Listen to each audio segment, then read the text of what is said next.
ننګرهار والی ته ولې د افغانستان بانک لخوا ایوارډ او ستاینلیک ورکړل شو؟ د ننګرهار والی کومه کارنامه کړې ده چې دا ایوارډ او ستاینلیک ورکړل شو؟ ویډیو را سره تر پایه پورې وګورئ، په ډیر ښه به پوه شئ. ګرانو لیدونکو السلام علیکم.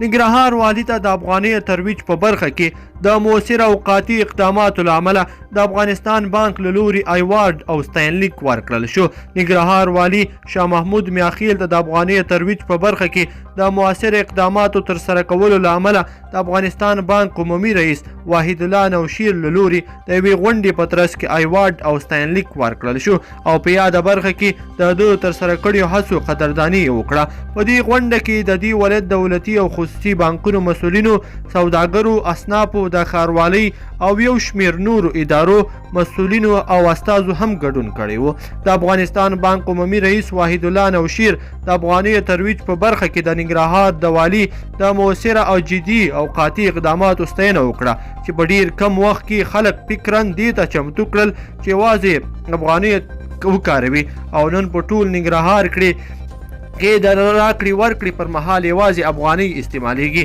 ښاغلي نوشیر زیاته کړه چې د دې بېساري اقدام له امله د افغانۍ ارزښت لوړ شوی او هیله یې وښوده که د ننګرهار په څېر د هېواد په نورو یو شمېر سیمو کې هم د افغانیو چلښت ته بشپړه زمینه برابره شي نو اقتصادي پیاوړتیا بلا هم زیاته شي. نوموړی وایي چې موږ کافي اندازه وړې افغانۍ لرو او ډېر ژر به 380 میلیونه نورې وړې افغانۍ هم چاپ شي چې لوی رقم به یې ننګرهار ته ورکړل شي.